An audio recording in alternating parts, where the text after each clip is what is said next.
Hello friends, welcome to my channel. In today's video, we are going to see how to import data from MySQL to Power BI desktop. So let's start with video. Friends, first make sure that you have installed MySQL as well as Power BI desktop on your machine. If you have not installed, please check the description box. We have given links for installation of MySQL as well as Power BI in the description box.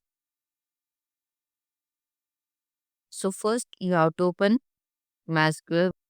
Here it is asking about the username and password.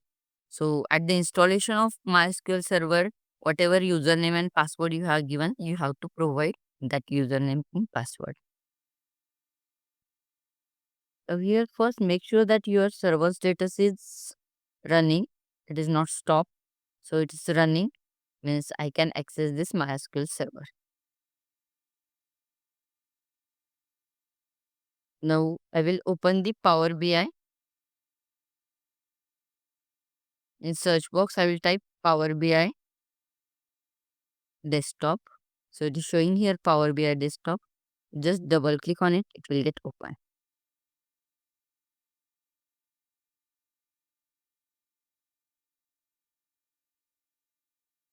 Now here just click on blank report.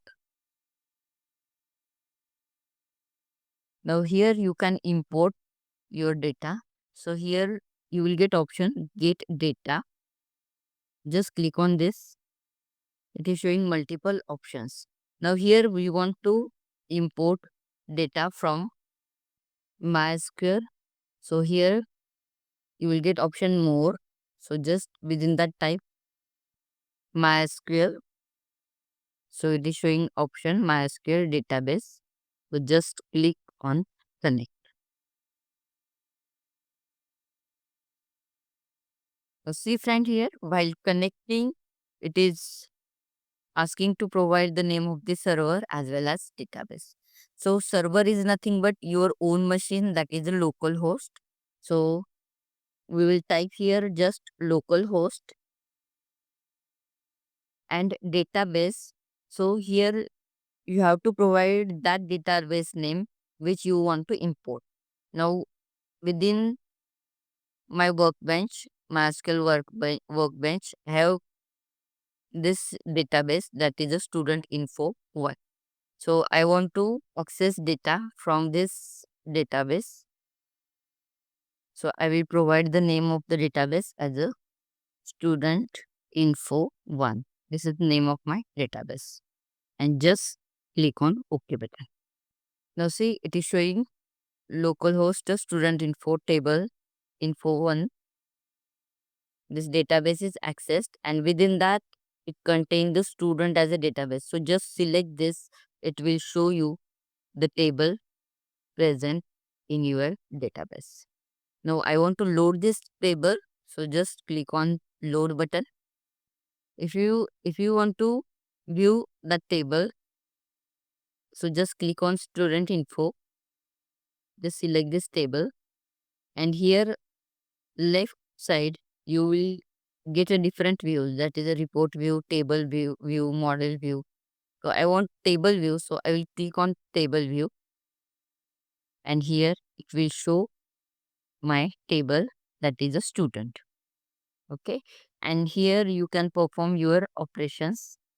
Here within this email, everywhere I have kept as a null, so it is showing blank places within this email.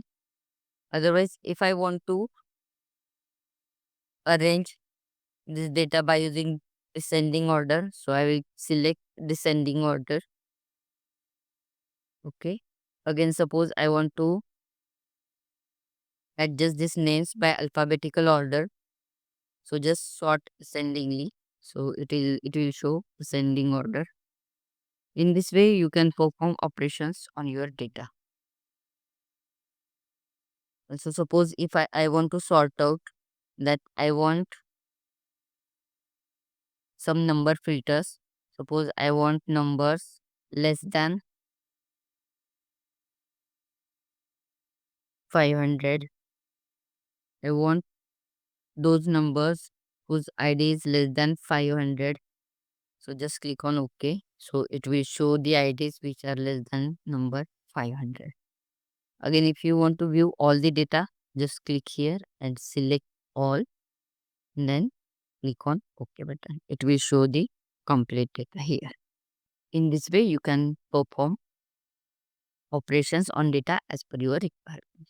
So friends, I hope this video was helpful for you. If you have any query related with this video, you can comment me in comment box. And if you really like this video, don't forget to like, subscribe and share. Thank you.